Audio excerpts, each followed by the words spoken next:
with CSL has been abandoned after trial participants returned false positive HIV test results.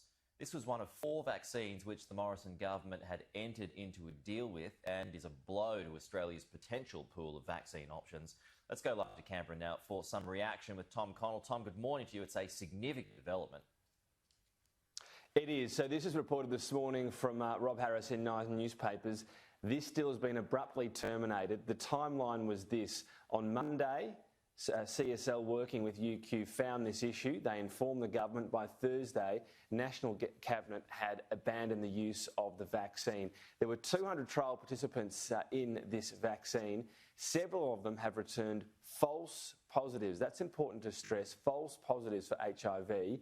And sources, according to this story, are saying these people are not actually at risk. So how has this happened? Well, this vaccine actually uses a small component derived from HIV. So it's able to, it's used in the vaccine. It's not able to infect people nor replicate in the body. What it is able to do is start a response within the body that can actually interfere the screening process. And so that means return a false positive. We don't know how long the false positive, so this was always warned about. So no risk, and it was always a possibility. Why this decision? Well, this appears to be out of an abundance of caution. We know the importance of having confidence in vaccines. We know the risk of misinformation in these campaigns.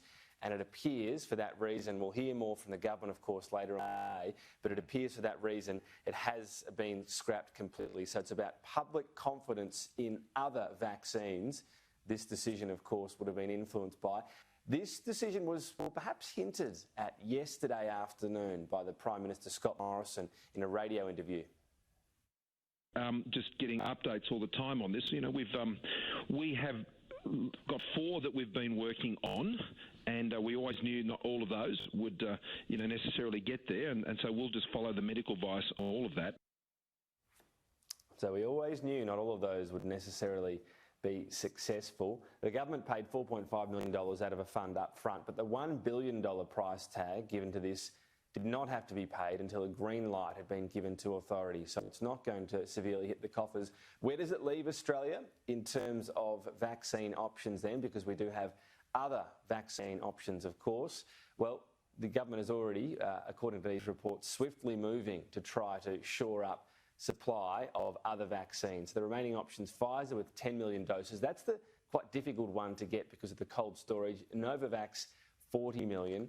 AstraZeneca, 33.8 million. And AstraZeneca has been specifically mentioned there as one vaccine the government will try to source more of to make sure there's not a shortfall of this. So CSL and UQ, of course, are going to continue to work on this. So it's not necessarily game over for them. It would appear to on this particular project at least. They'll provide later on a market update as well, Pete. But look, significant news, the vaccine abandoned, but this is all about confidence in the vaccine in Australia. We know how important that is for people to have confidence to actually take the vaccine and all the benefits that would flow to our economy. Yeah, all right, Tom, appreciate that. Thanks for bringing us up to speed. And you can see there, CSL make a statement to the ASX today